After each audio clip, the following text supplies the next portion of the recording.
good morning, I'm Teacher Evelyn Quiñones, and today we are going to have our English class. Buenos días, jóvenes. El día de hoy nos corresponde nuestra octava clase de inglés del cuarto bloque. Asimismo, les quiero informar que el día de hoy tenemos nuestra última clase del cuarto bloque. Así que ánimo, jóvenes, ya estamos por culminar nuestras clases. But first, don't forget to do your homework. Les recuerdo que el día de hoy recibo tareas número 7. Así que, jóvenes, por favor, no olviden entregar su penúltima tarea del día de hoy. Hoy asigno la última tarea, que es la tarea número 8. Felicito a todos los jóvenes que han entregado al 100% sus tareas. Un aplauso para ustedes. And don't forget to do your homework. We are going to start with a class. Vamos a dar inicio con la clase. Entonces, sacamos nuestro student book y vamos a trabajar en las siguientes páginas. Open your student book on pages 86, 87, 88, and 89. So, pay attention to the following instructions. So, we are on page number 86. Estamos en la página 86 de la última unidad. Ya son los últimos ejercicios que vamos a trabajar de nuestro libro, de nuestro student book, Listen and Write.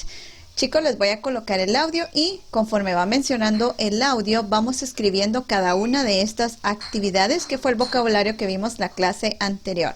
Listen and write. Pay attention.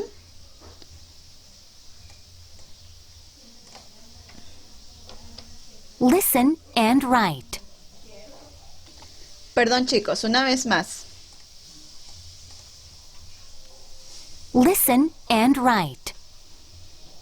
Number 1. Eat so quickly. Eat so quickly. Number 2. Forget the password. Forget the password. Number 3. Stay up late. Stay up late. Number 4.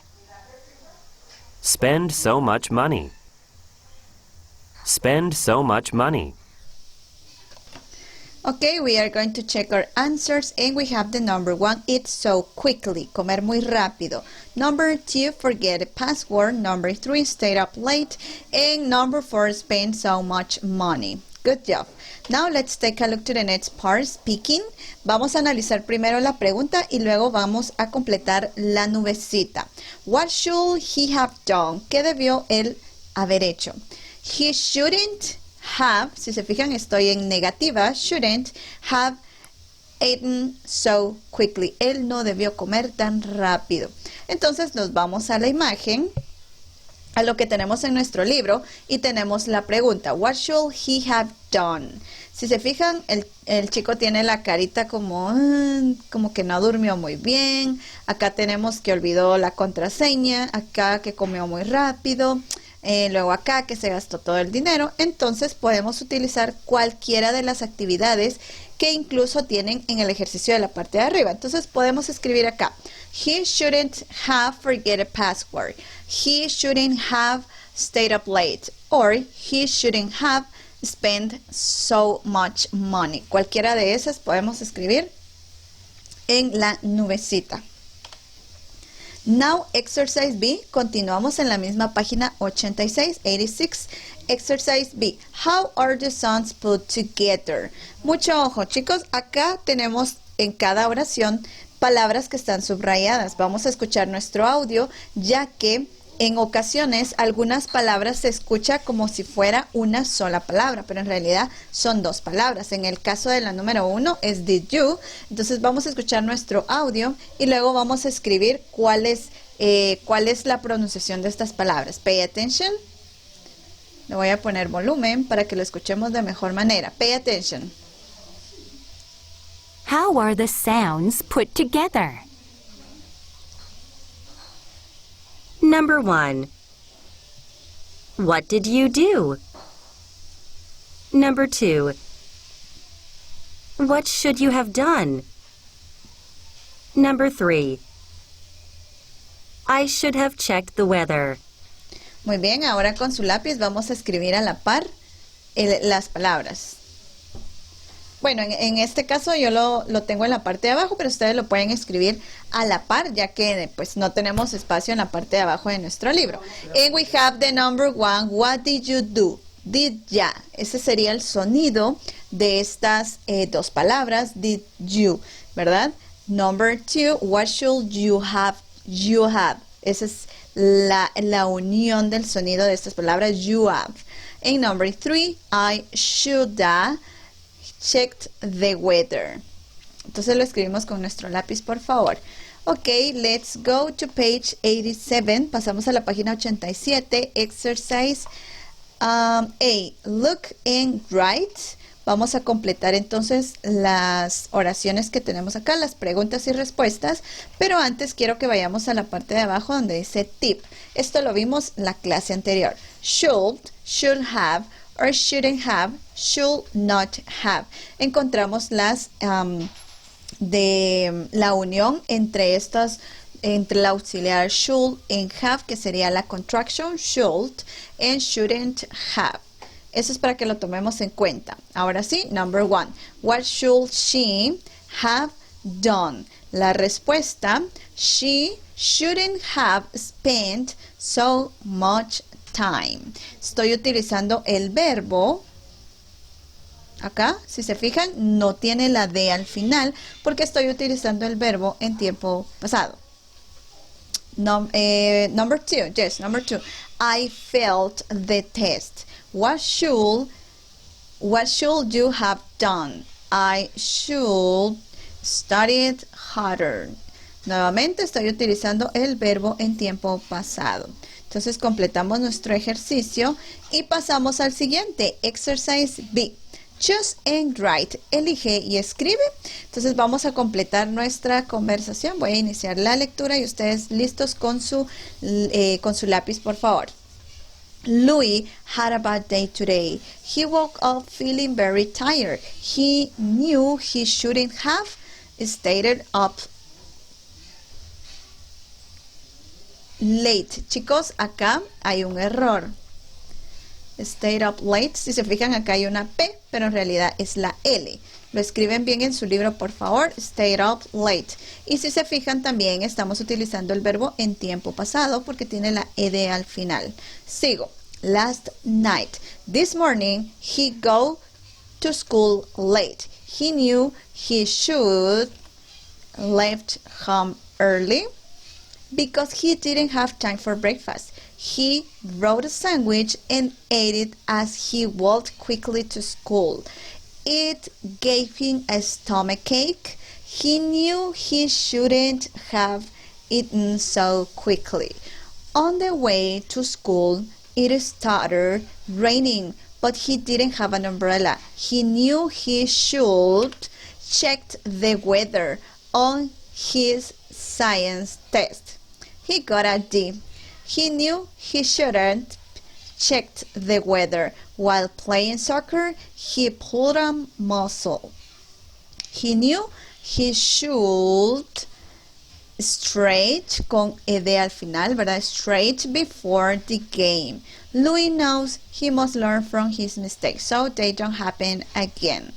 Ok, entonces acá nos habla un poco Louis, que no tuvo un muy buen día ya que se despertó tarde, porque se quedó despierto hasta tarde, llegó tarde a la escuela, perdió el examen, en fin, le pasó de todo, pero por ello dice al final, Louis knows he must learn from his mistakes so they don't happen again. Él va a aprender de esos errores para que no vuelva a pasar. Ok, now pasamos a la siguiente, page 88. Avoiding injuries. Vamos a escuchar nuestro siguiente audio, así que mucha atención a la pronunciación porque en base a esto vamos a realizar la comprensión de lectura que tenemos en la página 89, 89. Ok, pay attention to the following audio.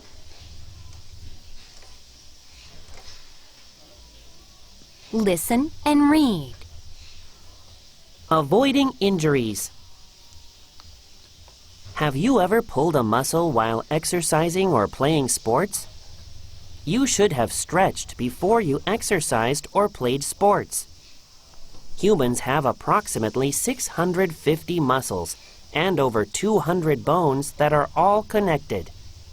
Tendons connect muscles to bones, and ligaments connect bones to other bones. Tendons and ligaments are similar. Tendons help muscles and bones move together. Ligaments help bones, mostly in your arms and legs, move together. If a tendon or ligament breaks or tears, you won't be able to move easily. This is why you should stretch before exercising or playing sports. It helps your tendons, ligaments, and muscles get ready to move quickly. Ok. Avoiding injuries se refiere a evitar lesiones. En resumen, ¿verdad? Lo que dice acá, que tenemos que calentar nuestros músculos antes de realizar cualquier movimiento brusco para evitar alguna lesión. Necesito que vayamos a lo que tenemos en los cuadritos. Voy a iniciar la lectura. You should stretch your legs before playing soccer or basketball or doing any kind of running. Esto es muy importante. Debemos de calentar nuestras piernas antes de jugar fútbol o básquetbol o de hacer cualquier actividad física. Vamos a la siguiente. Ligaments connect bones to other bones, especially in your arms and legs. The place where bones are connected by ligaments is called a joint. Bueno, entonces lo que nos indica acá es que los ligamentos están conectados con los huesos, especialmente los de los brazos y piernas. Es por ello que es muy importante realizar el famoso calentamiento, stretch before exercise. Ok, now, ahora jóvenes, necesito que tomen su resaltador y vamos a marcar lo siguiente. Perdón, vamos a marcar las siguientes oraciones, palabras que nos van a servir para completar el ejercicio en la página 89. Ok, underline 650 muscles and over 200 bones that are all connected. Todos estos están conectados, ¿verdad? 650 músculos que están conectados alrededor con 200 de nuestros huesos. Es bastante, ¿verdad? Ahora también necesito que marquemos la siguiente parte. Acá. Tendons helps muscles and bones move together. Ayudan los tendones, ayudan a los músculos con el movimiento. Ok, now. Ahora necesito que marquemos. Mostly, This is why you should stretch before exercising or playing sports. Marcamos esa parte también.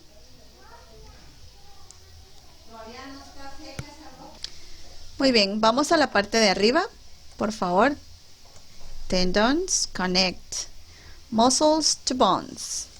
Y lo que nosotros marcamos acá nos va a servir para resolver el ejercicio de la página 89. Okay, let's take a look to the page 89, exercise B, read and check. We have 2 questions and you have to make a check to the correct answer. Number 1, how many bones does the human body have? It has approximately 650, or it had less than 2,000, it has more than 2,000. Ojo chicos porque se dice bones, ¿cuántos huesos, verdad? Bones. Number 2, what do you think the word connected means? ¿Qué crees que significa la palabra connected? Separated or apart, joined or linked together, or hurt or injured. Let's take a look and we have the correct answer. It has more than 2,000 bones. Nuestro cuerpo pues está formado por más de 200 huesos. ¿Y qué significa la palabra connected? Joined or linked together. Unirse, ¿ok? Unirse, eso significa la palabra connected.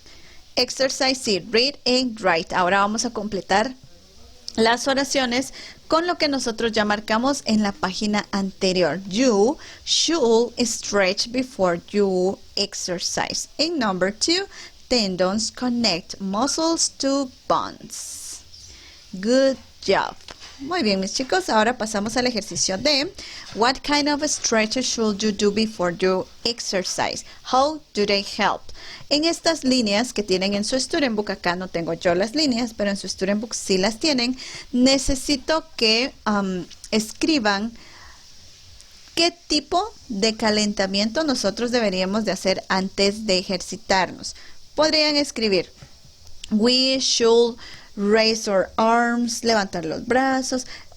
Es un ejemplo, ¿verdad? Escriban entonces ahí alguna actividad, puede ser una, dos actividades que nosotros podemos hacer para estirar y calentar nuestros músculos antes de realizar cualquier ejercicio. Lo escriben ahí con su lápiz. Lo hacen por favor porque yo voy a revisar esa respuesta. Ok, ahora pasamos a lo siguiente, Bones and Muscles of the Human Body. Vamos a ver este video que es bastante interesante sobre los huesos y músculos del cuerpo humano. Entonces, dejamos a un ladito nuestro student book y le prestamos toda la atención al siguiente video. Pay attention to the following video.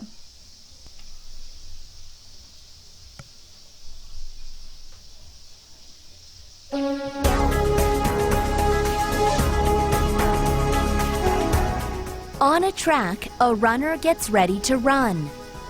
Then a starting gun is fired. 10 seconds later, the runner crosses the finish line 100 meters away. In a gymnasium, a man bends down and puts his hands on a metal bar. On each end of the bar is a set of heavy metal plates. The man stands and picks up the bar, lifting 400 kilograms off the floor. In a room, a woman is standing under a bright light. Her young baby is lying on a bed looking at her. Then the mother walks across the room to a dark corner. The baby turns her head to follow her. The baby can still see her mother in the dark corner. All of these actions are possible thanks to the human skeletal-muscular system. The bones and muscles of the human body allow humans to do some wonderful things. Muscles acting on bones can move a body at high speed. The same process can also lift incredible weights. And a small muscle in a baby's eye does an unbelievable thing all by itself. The basic structure in the human body is the frame, or skeleton. It is made up of bones. If the human body had no skeleton, people would be much smaller, and we might look like a jellyfish or an earthworm. Bones in the human skeleton are very light and strong. In fact, they are as strong as steel of the same weight. The skeleton performs 4 functions. It holds the body up so we can sit and stand. It allows us to move around. It protects vital organs, such as the brain and heart. It stores minerals like calcium and bone marrow. Both are necessary for life. The main skeleton is made up of 80 bones in the head and upper body. Their job is to hold and protect our important organs, like the brain, lungs, and heart. They also help to hold our bodies upright. The main skeleton can be divided into 3 basic parts. The cranium, or skull, holds and protects the brain. Think of it as a kind of helmet. If a football player did not wear a helmet, his head would easily get hurt. If you did not have a hard skull, your brain would easily get hurt. The vertebrae in the neck and back help support the head and trunk, and also protect the spinal cord. These bones act something like the frame of a floor lamp. The lamp is held high by the frame, and the electric line runs inside the frame. The last system in the main skeleton is the rib cage. It gives support to the trunk and protects the lungs and the heart. Like the skull, it also acts as a kind of helmet for our vital parts, heart and lungs. But it is different from the skull because it can move a little so we can breathe freely. The moving skeleton is made up of those bones in the body that give us movement. In this system, there are 126 bones. They are found mostly in the hands, feet, arms, and legs. The bones in this part of the skeleton have a much greater range of movement than other bones. For example, your arm bones move your hand to the table in front of you. There, your finger bones pick up a sandwich. Then the arm bones carry your hand and the sandwich up to your mouth. You can see how important these moving bones are. Almost all bones in our body are connected by joints. The joints allow bones to move. Without them, we would not be able to walk, sit, or even eat. Where two bones come together in a joint, you will find ligaments that hold them together. Ligaments are elastic bands connecting bones in a joint. They are similar to a rubber band. However, they don't stretch nearly as much as a rubber band. Ligaments allow movement of bones at the joint. At the same time, they limit how far the bones can move. We saw that the skeleton and its bones perform important functions for the body. The muscular system is just as important. This system is made up of muscles, tendons, and nerves. The muscular system performs two basic functions for the body. It allows the body and its parts to move. It also keeps the body alive. Each muscle that is a part of this system does one thing. It contracts. That is, it becomes shorter. That contraction has one purpose. It moves something within the body. Leg muscles contract and the leg moves. Heart muscles contract and blood moves. The muscles that move bones are called voluntary muscles. We can control the movement of these muscles with our thoughts. Voluntary muscles are tied to bones by tendons.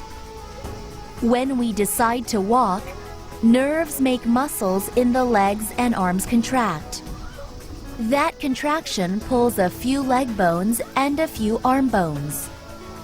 Our body then moves where we tell it. That's how voluntary muscles work. Some of the muscles in the body are not under our direct control. This type of muscle is called an involuntary muscle. We cannot use our minds to make them move. And there is nothing that we can do to keep them from moving.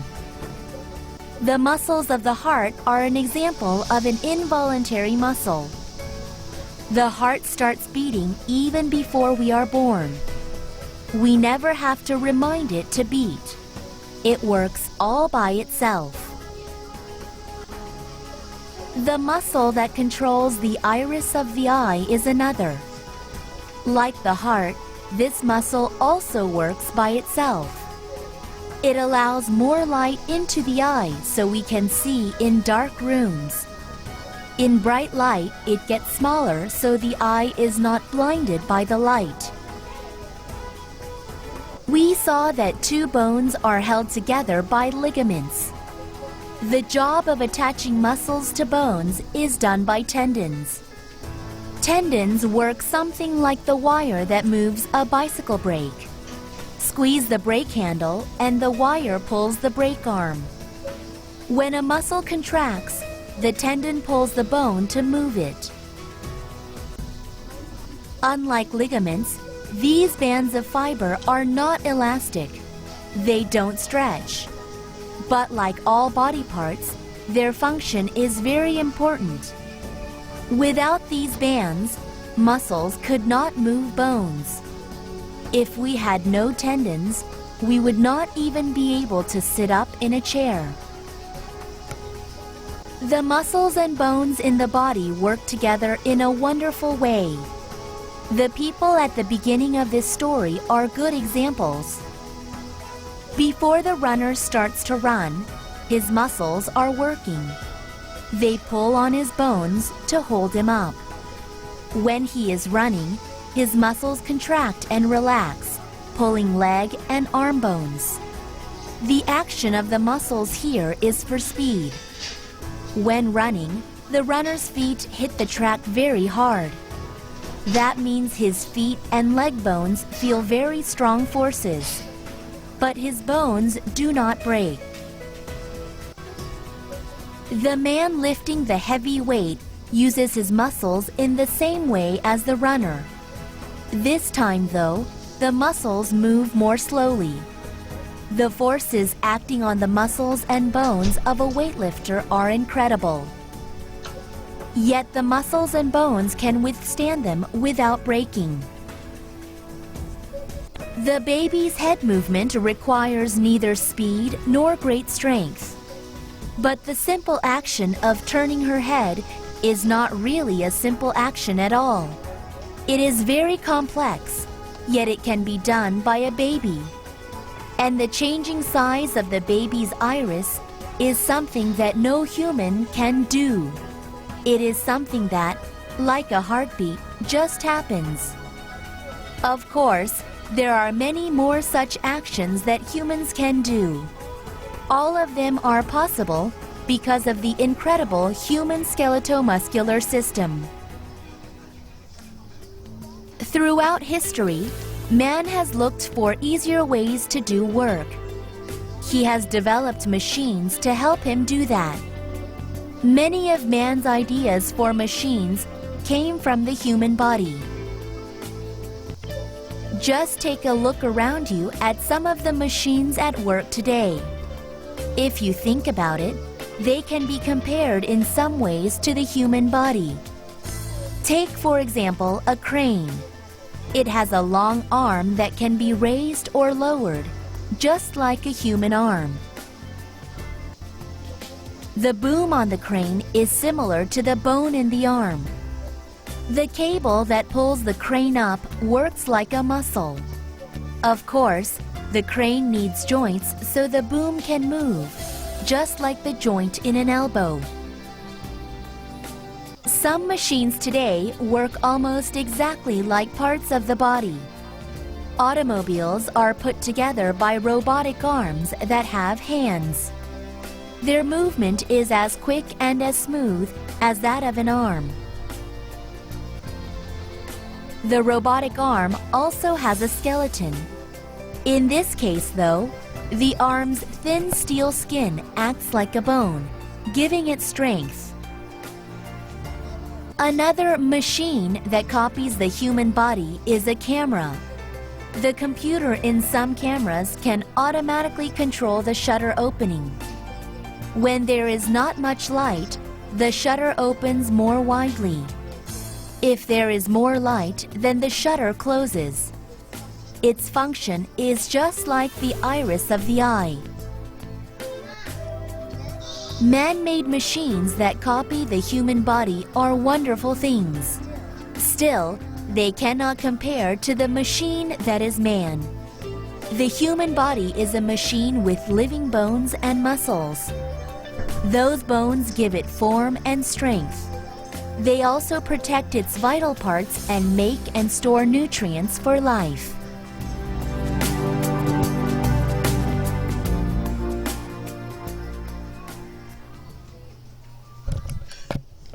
Muy bien, chicos, espero que les haya gustado este video bastante informativo y completo sobre los huesos y músculos del cuerpo humano.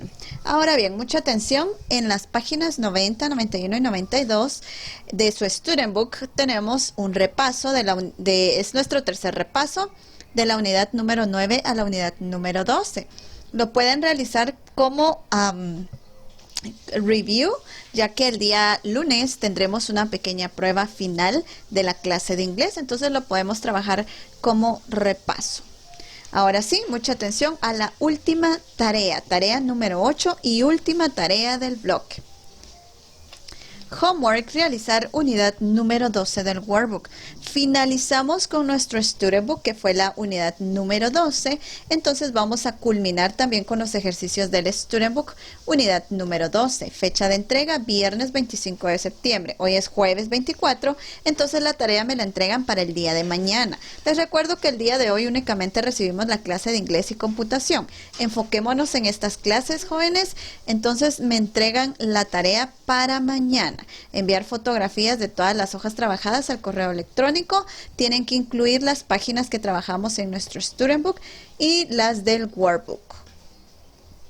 Si tienen alguna duda me pueden escribir al correo o al WhatsApp en los horarios establecidos. Pero como siempre les recuerdo, trabajen de la mano el Student Book con el Workbook, ya que los ejercicios son muy similares.